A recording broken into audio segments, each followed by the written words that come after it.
Changes that China is making to its economic and social policy are being heavily discussed around the world on social media. The changes to China's one-child policy are really loading up sites like Weibo, Twitter, and Facebook. And CCTV's Jessica Stone takes a look for us. China's Twitter-like social media feed Weibo is lighting up with reaction to China's change to the one-child policy, now allowing families where one spouse is an only child to have two children. This user expresses relief. We are finally qualified to have more than one child.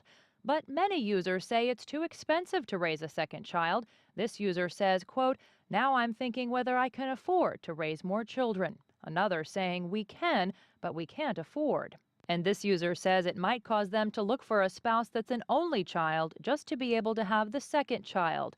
It's really good news, this user says, but I have to find an only child if I want to have two children.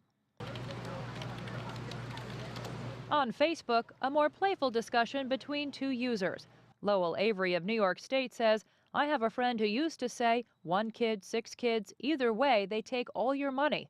David Labeng Huang of Beijing responds, "It definitely makes sense for some families, but I'm afraid it doesn't make sense for all families."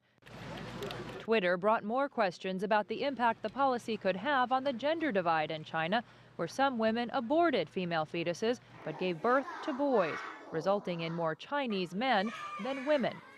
Barbara Parker tweets, "Maybe less baby girls will be killed, abandoned." But Pew researcher Gretchen Livingston cautions China's one-child policy may not have reduced fertility as much as people think. What will the two-child policy do?